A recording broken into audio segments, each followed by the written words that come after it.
sahabat tahu dengan latar belakang keberadaan saya saat ini. Ya betul, saya sedang berada di Dapam Hotel Lubuk Linggau.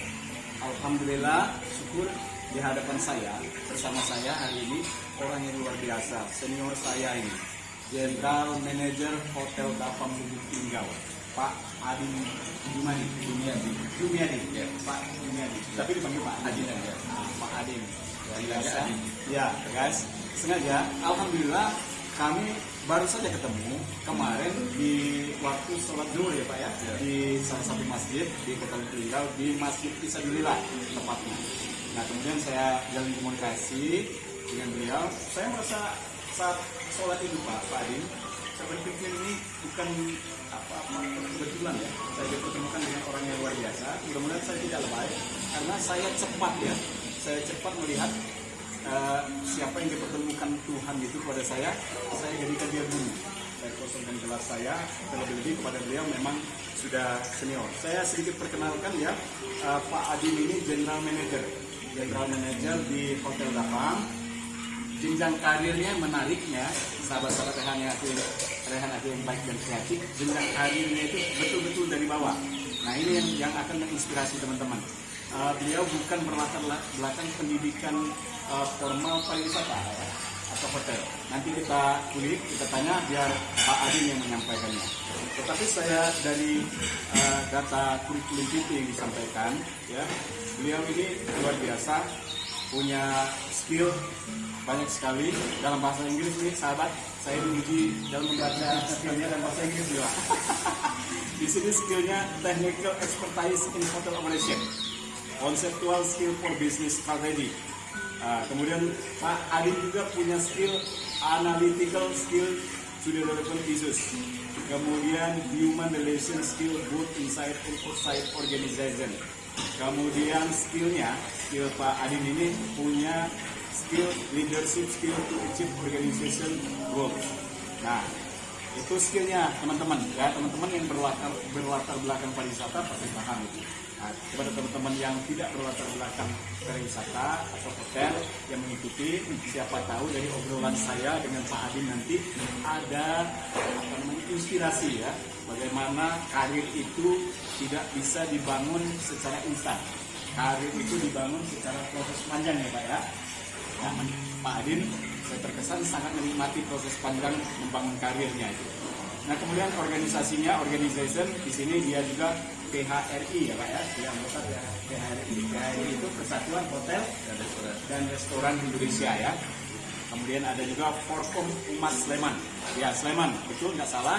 Beliau berasal dari Jogja. Kota pendidikan ya, di era 80-an terkenal kota pendidikan sampai sekarang ya. Kemudian ada juga kita sedikit ya tambahan nanti sebelum Pak Adin menyampaikan. Ini karir singkatnya aja. Pak Adin tadi ketika saya menikmati 8 pagi ya, breakfast diundang beliau, alhamdulillah beliau menceritakan ini Pak Rehan yang manis-manisnya aja ini. Iya Pak ya. Ya, ada karir semarinya ya, singkat ada perjalanan karirnya. Sekarang General Manager di Atrium Hotel Jakarta. Dari sini ya Pak ya. Tahun 2013 sebagai General Manager di Aston Natsepa Hotel Ambon. Ya Ambon ya Pak ya. Nah itu tahun Mei ya, bulan Mei 2011 hingga April 2013 ya Pak ya. Nah kemudian Mei 2013 sampai November 2013 sebagai General Manager juga di Home Platinum Hotel Yogyakarta. Luar biasa. Kemudian di Desember 2013 sampai Desember 2014 1 tahun Bapak Adin ini sebagai General Manager Cluster di Paragon and Olympic Hotel Jakarta. Kemudian General Manager Spa Hotel Manado di Januari 2015 sampai Februari 2016. Nah saat ini juga terakhir di sini ya. Oh ya, di Atrium ya. Terakhir Maret 2016 to present ya, sampai sekarang ya. Terakhir ya. Oh iya, masih di Jogja ini. Di Atrium Hotel Jakarta dan sekarang sebagai General Manager Hotel Dapam ya, Lubuk Linggau. Nah, itu perjalanan karirnya. Tadi saya singgung sejenak, Pak Adin ada yang sangat istimewa bagi saya karena beliau mengawali karirnya betul-betul dari bawah. Silakan Pak Adin ceritakan karirnya itu dari mana, supaya lebih sah ya, sahabat-sahabat dengan hati yang baik dan kreatif dimanapun bisa menyimak, insya Allah bisa juga mengambil hikmah. Silakan Pak Adin. Terima kasih Pak Rehan. Ya, saya berangkat karir itu dari gardener, atau kalau Indonesianya ya apa ya, tukang kebun. Jadi tukang kebun yang tugasnya merawat tanaman, bimbing pembibitan, ya, terus nyirangi, ya kan, terus napa taman dan lain sebagainya. Memang saya dulu kan lulusan SPMA, ya, Sekolah Pertanian Menengah Atas di Jakarta, SPMA negeri. Itu hotel mana Pak? Itu di Jogja, di hotelnya di Jogja. Waktu itu hotel Belmont. Jadi bintang 4, saya masuk, diterima alhamdulillah sebagai tukang kebun. Tapi saya nggak bilang di rumah, saya kayaknya kerja di hotel aja. Saya nggak bilang sama orang tua, sama keluarga kalau saya jadi tukang kebun. Karena memang pendidikan SPMA itu mendukung dulu ya. Setiap hari yang kita teliti tentang dunia pertanian, tanaman, hortikultura, kehutanan, pertanian, peternakan, ini yang jadi fokus kita selama 3 tahun pendidikan di SPMA. Nah, masuk di hotel alhamdulillah diterima. Jadi tukang kebun itu kan disebutnya gardener. Keren ya Pak. Gardener ya, perjalanan waktu kita nggak tahu, alhamdulillah terus naik ke public area. Berapa lama itu Pak? Berapa lama? Jadi gardener kurang lebih 6 bulan. 6 bulan ya? 6 bulan. Semester ya? 1 semester. Terus naik ke public area. Public area itu dia membersihkan semua area. Jadi membersihkan toilet hobi, toilet restoran, membersihkan floornya. Bagian yang rasa-rasa ya Pak? Iya, bersih-bersih. Bersih-bersih. Nah, terus setelah di PA naik ke kamar.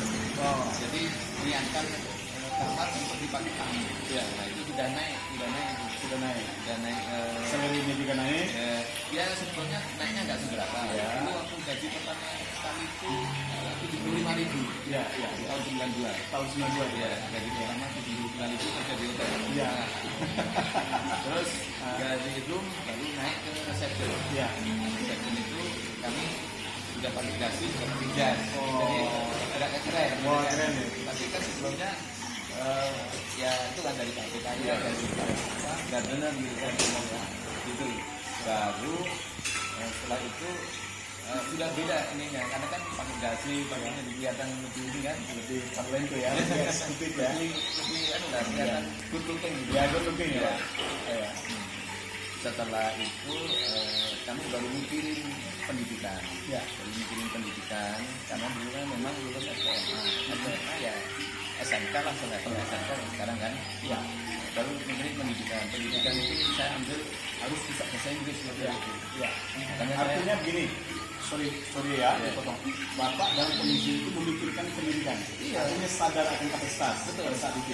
Karena kalau saya mungkin tidak menaikkan ilmu saya, pengetahuan saya, keterampilan saya, nanti pasti kedepannya saya berpikir pada waktu itu saya yakin 5 tahun ke depan bahasa Inggris akan tetap berperan peran yang besar gitu ya. Ternyata benar gitu kan, saya masuk itu D3 bahasa Inggris. D3 bahasa Inggris. Jadi malu dong saya baca bahasa Inggris. Ya memang apalagi waktu itu kurang lebih pemimpinnya orang Singapura. Kemudian CN-nya itu orang Amerika, orang Prancis, Eric Richter, kemudian dia masih banyak orang asing ya. Jadi kali itu utang karir itu harus bisa bahasa Inggris. Makanya di awal saya sebagai staff FO itu kurang lebih saya kuasai di main saya, di bidang saya itu harus bisa bahasa Inggris. Padahal bahasa Inggris saya itu SMA itu saya dapat 4. Dan sempat jadi momok. Jadi ngomong, bahasa Inggris saya itu 4. Itu rapotnya merah. Jadi saya nggak malu, tapi memang dia itu tapi saya menjadi tantangan saya bagaimana saya tidak menaklukkan bahasa Inggris yang saya nggak bisa itu. Betul-betul akhirnya saya masuk bahasa Inggris itu 1 semester 2 semester betul-betul pusing awalnya. Terus ambil kelas intens. Terus saja. Jadi saya belajar terus. Ya. Akhirnya lama-lama bisa, baru setahun itu baru bisa ngomong. Bisa ngomong itu aja masih terbata-bata ya. Setahun itu baru bisa ngomong terbata baru 2 semester. Nah, terus tapi sekalian di praktek di hotel sama tamu, akhirnya jadi kebiasaan. Akhirnya bisa pelan-pelan gitu. Alhamdulillah lulus gitu. Nah, terus sambil karir saya juga dari researcher naik lagi ke di koordinator, supervisor, sampai ke asisten promotion manager, sampai ke promotion manager. Nah, itu saya juga sudah waktu promotion manager itu bisa S1 gitu kan. Saya juga untuk meningkatkan level pendidikannya. Saya ambil ekonomi untuk meningkatkan kapasitas kita kan kita juga tambah PD juga kan. Gitu. Alhamdulillah juga di masih di ekonomi manajemen kuliah lagi guys. Nah setelah saya mulai sebetulnya sudah pindah dari kemudian pindah ke hotel lain itu pindah ke Radisson di Jogja. Terus dari Radisson naik dari city manager sampai manager promotion manager. Itu waktu ambil S1 itu ya di situ saya di promotion manager ambil S1-nya. Mulai dari situ ada sesuatu yang luar biasa yang ketika saya pindah dari Jerman ke Radisson yang semula saya gajinya itu 115, pindah ke Radisson itu bisa 3 kali lipat. Saya dapat sekitar hampir 600.000. 600.000 tahun berapa sih Pak? Tahun 95. Oh, udah 95 ya, 95. Jadi hampir 600.000. Saya pindah 1 juta waktu itu. Tapi waktu itu kan UMP Jogja itu masih di 120-an. Jadi 120 saya sudah 3 kali lipat dari UMP. Iya. Ya saya juga nggak pernah ada kepikiran mau pindah kemana-mana gitu kan. Tapi ternyata faktanya sudah pindah kemana-mana. Pindah ke Bali, kemudian ke Ambon, Manado, Balikpapan, Medan, sampai ke Jakarta, Jogja sendiri muter-muter hotel gitu. Jadi di situ lah akhirnya ya walaupun kita juga nggak pernah lamar, tidak pernah lamar. Saya lamar pertama kali itu tahun 92. Tahun 90 dari kabinet itu. Sama itu saja. Selebihnya nggak pernah lamar. Iya, cuma waktu di pindah ke Radisson ada supervisor kami yang kenal di di Jerman itu. Apa nih mana sih? Oh itu enggak. Nah gitu ya. Akhirnya boleh apa posisinya supervisor ada. Dari situ selalu ada offering, tawaran diajak gitu kan, direkomendasi sampai sekarang gitu. Akhirnya pendidikan S1 selesai, kami juga lanjutkan lagi ambil S2 pariwisata. Yang empar ya? Yang empar. Nah, gimana sih ceritanya empar itu? Magister pariwisata? Iya. Saya sambil bekerja. Sudah JN gitu? Sudah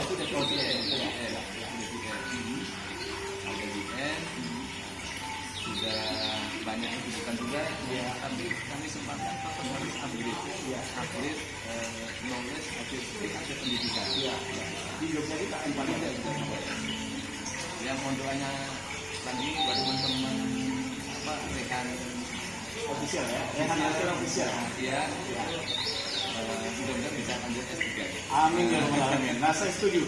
Begitu banyak inspirasi, makanya tidak salah sahabat dengan aku yang baik dan kreatif. Saya itu menyapa teman-teman sahabat dengan aku yang baik dan kreatif itu doa juga Pak. Bahwasanya kita, saya sampaikan tadi, tidak cukup baik saja, ya kita juga harus kreatif, yang bersifat membuat sesuatu berkarya. Harus Terangkan. Harus struggle.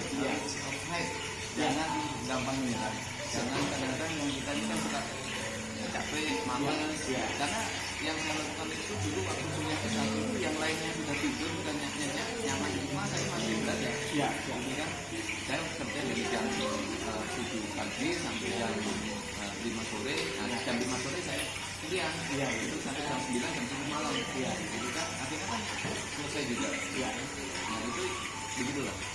Nah kalau dari pendidikan hotelnya saya belajar lebih banyak di apa namanya di lapangan sama ahli American Hotel Management Institute. Nah itu di luar Empar ya. Di luar Di luar, Empar. selesai Empar ke ahli. Ya, Empar sudah selesai dan ini sebetulnya paralel. Ya.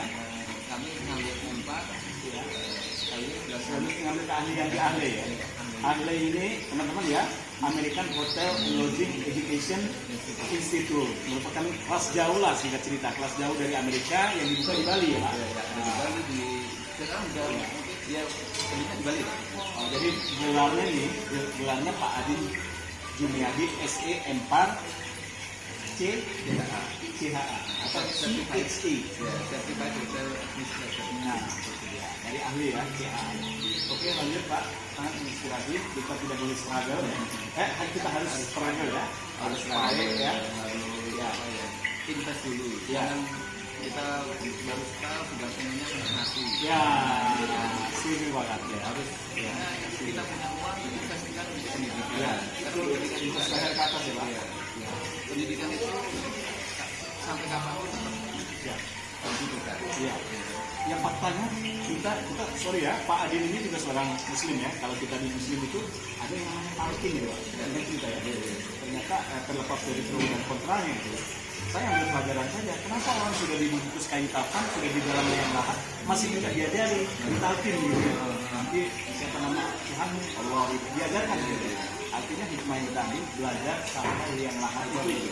Dan alhamdulillah Pak, saya juga udah semester 6 di ilmu hukum Universitas terbuka. Ya, terbuka jadi semangat. Saya dulu juga ya, tahun 95 sempat juga mencit pendidikan ekonomi pembangunan di Universitas Sriwijaya Palembang. Sejak ada ayat itu di sini Pak. Ya, obrolan dapat Pak. Terus kita lanjut. Ya, saya setuju dengan inspirasi yang disampaikan oleh Pak Adin, bahwasanya kita tidak boleh, kita harus struggle dan terus melanjutkan peningkatan kapasitas diri dalam arti ambil kelas-kelas pendidikan. Dalam istilah saya, teman-teman, pendidikan itu tidak selalu formal ya. Pendidikan juga ada orangnya Pak ya, ada tempatnya, ada wadahnya. Secara formal di kelas-kelas pilihan ya, ada non formal kursus, ada informal seperti yang saya lakukan dengan Pak Adin. Terus terang sungguh-sungguh saya katakan saya ambil ilmu dari beliau dalam banyak hal ya, dalam hal-hal positif, terutama masalah struggle, sikap positif, humble, dan apa namanya dalam rangka mengejar cita-cita ya, menuju ke cita-cita. Saya ambil pelajaran. Pendidikan itu harus terus menerus dan kitanya harus proaktif, harus bisa menginjakan waktu untuk selalu mengasah. Ya bukan saya ya apa-apa, saya punya sertifikat itu hampir 60 sertifikat. 60 sertifikat itu yang Di bidang kedokteran, di bidang kedokteran ada, di bidang lain juga ada. Ya. Jadi kita setiap ada kesempatan untuk bisa ikut-ikut, ya. karena di situ kita dapat teman baru, dapat ilmu baru, dapat pencerahan kan gitu. Jadi selalu membuka ini lah. Peluang dan kesempatan. Karena dengan komunitas yang berbeda itu banyak informasi yang kita dapatkan. Kadang-kadang kita ini ilmu apa gitu kan? Iya, jadinya asing. Nah, kalau saya di ekonomi terus terang ya disampaikan oleh senior, bukan dicekokin. Kalau waktu awal masuk kuliah itu apa namanya Pak? Ospek. Namanya ilmu ekonomi tadi. Ilmu ekonomi itu ilmu sosial ya, itu bank. Tapi setelah saya belajar hukum, boleh disebut ilmu hukum ini raja ilmu sosial. Karena mulai kita sebelum jadi baby, jadi apa ya, di dalam kandungan, kan orang tua kita sebelum menikah pun sudah berbicara masalah hukum Pak. Iya kan? Ada hukum adat, ada hukum Islam, ada hukum positif. Itu ya misalnya orang ya akan apa namanya sebelum menjadi mengikatkan perkawinan itu sudah bicara hukum seperti itu. Maka saya bilang itu kemana-mana di itu banyak ya, itulah ilmu ya, di all aspek ya. Jadi sampai di mana tadi penyimpangan? Jadi semangat luar biasa ya, Rehan. Jadi ya, belajar terus. Ya Pak, untuk kita nggak tahu ke depan ya. Ya. Walaupun saya sudah usia 59, tapi saya ingin ngajak terutama anak-anak saya, teman-teman itu ya apa, yang generasi muda itu jangan jangan pernah menyerah, jangan malas, investasi dulu untuk tenaga pikiran sekarang untuk biaya untuk saya 10 atau 15 tahun ke depan. Ya kan? Ya kalau sekarang ada yang mungkin instan itu ya mungkin ada, tapi kan semuanya pakai proses. Tidak ada keberhasilan tanpa proses. Jadi ada proses. Kan? Bisa prosesnya cepat, bisa prosesnya lambat, tapi tergantung masing-masing pribadi. Ya kan? Ya guys, saya terpaut 16 tahun dengan beliau. Beliau tampak muda dan energik ya. Ya mungkin karena selalu mengembangkan hal-hal yang positif. Ya Pak ya. Nah kemudian Pak Adin juga guys, juga berarti sebagai dosen ya Pak ya. Ya, ceritakan Pak. Sebelumnya dosen tamu aja. Ya, karena kan kita sering mengisi di weekend atau di minggu gitu kan.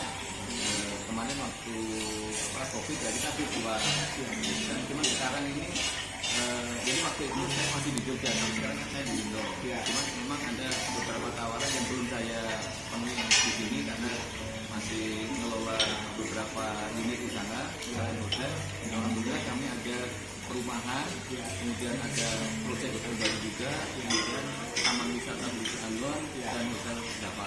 Ya itu nanti kita kesempatan juga ya Pak.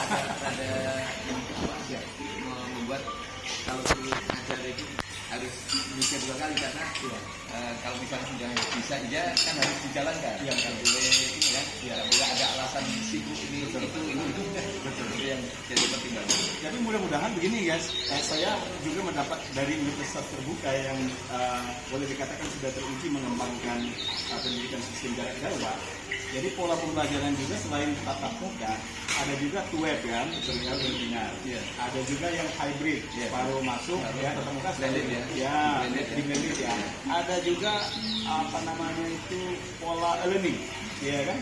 Nah jadi pola pembelajaran alhamdulillah di balik kesulitan COVID kemarin kita juga mendapat hikmah lah. Semuanya berbasis digital ya. Jadi kita berharap nanti kampus yang ada jangan terlalu kaku untuk memaksakan diri mengembangkan pendidikan hanya satu pola tatap muka karena kita sibuk seperti Pak Adin kan. Sayang sekali orang berkapasitas terutama di kota dari sekitarnya untuk mendapatkan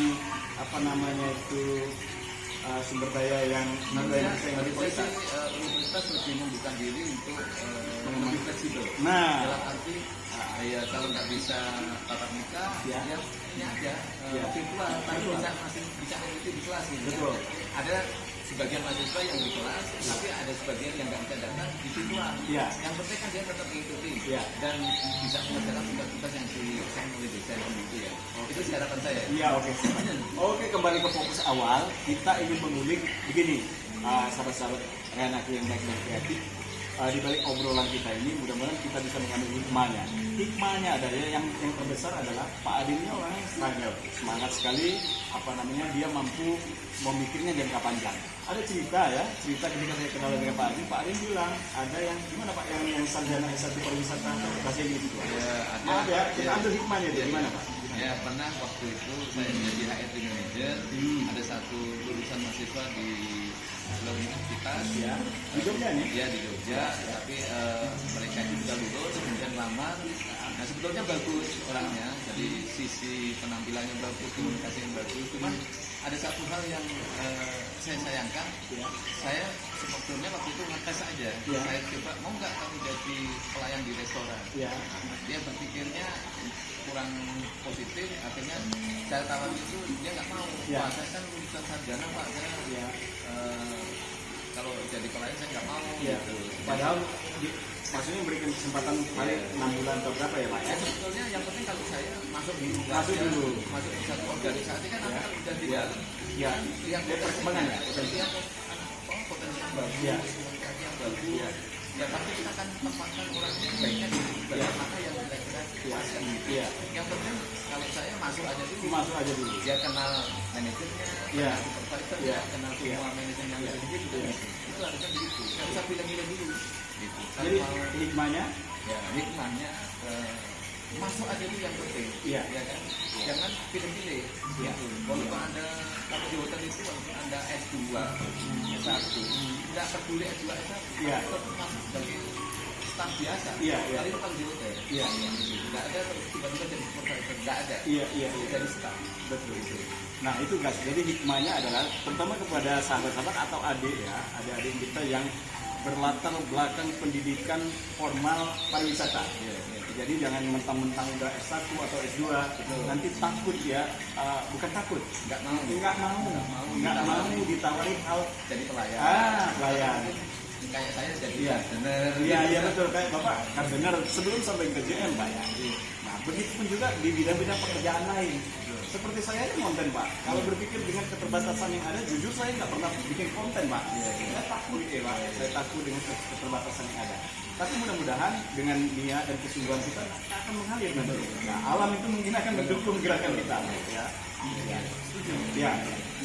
Mungkin itu saja Pak. Baik Pak Rehan, terima kasih atas waktunya mengganggu.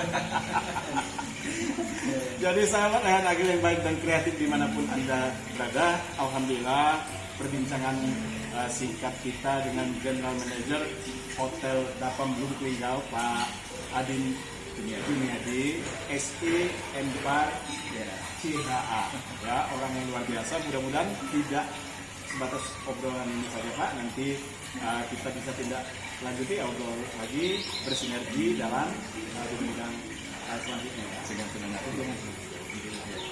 ya guys, tetap semangat, tetap berpikir positif, tetap produktif, struggle, jangan pernah gampang menyerah, ambil kesempatan yang baik, kemudian tetap belajar terus, investasi leher ke atas supaya kamu leher ke bawah perut ya.